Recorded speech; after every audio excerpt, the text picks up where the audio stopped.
There is something in the universe which is not the result of ignorance, and which would not, if we were ready and willing to learn its lesson, lead us to higher wisdom, and then vanish away.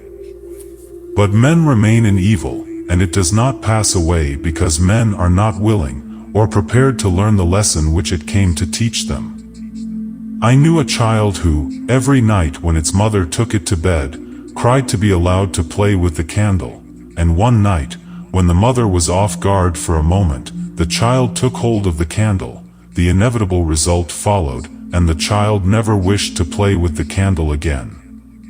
By its one foolish act it learned perfectly the lesson of obedience, and entered into the knowledge that fire burns. And this incident is a complete illustration of the nature, meaning, and ultimate result of all sin and evil.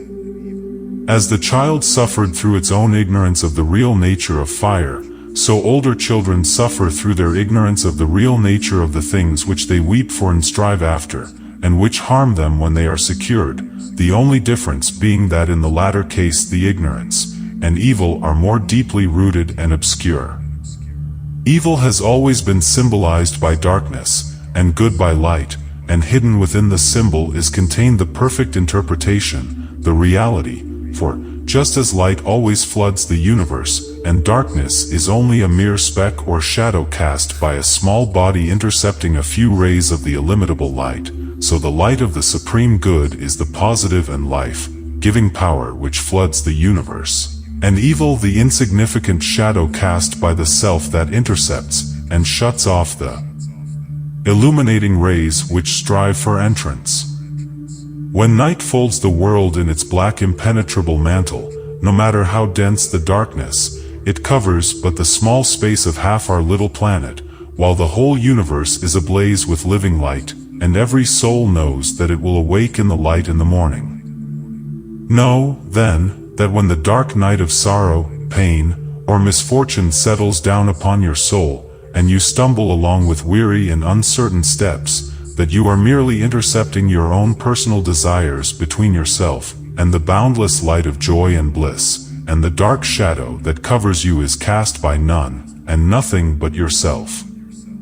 And just as the darkness without is but a negative shadow, an unreality which comes from nowhere, goes to nowhere, and has no abiding dwelling place, so the darkness within is equally a negative shadow passing over the evolving and light-born soul.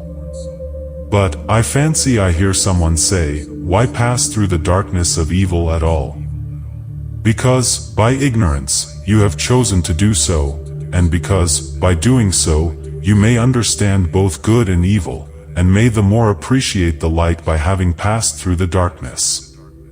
As evil is the direct outcome of ignorance, so, when the lessons of evil are fully learned, ignorance passes away, and wisdom takes its place.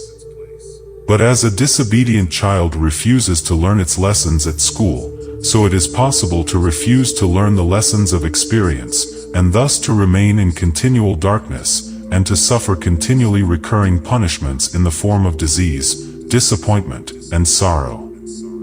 He, therefore, who would shake himself free of the evil which encompasses him, must be willing and ready to learn, and must be prepared to undergo that disciplinary process without which no grain of wisdom or abiding happiness and peace can be secured. A man may shut himself up in a dark room and deny that the light exists, but it is everywhere without, and darkness exists only in his own little room. So, you may shut out the light of truth, or you may begin to pull down the walls of prejudice, self-seeking and error which you have built around yourself, and so let in the glorious and omnipresent light.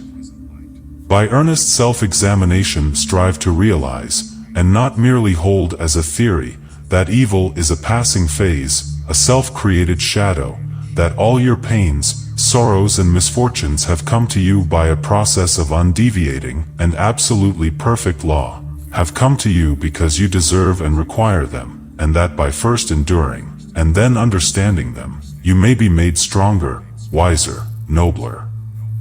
When you have fully entered into this realization, you will be in a position to mold your own circumstances, to transmute all evil into good and to weave, with a master hand,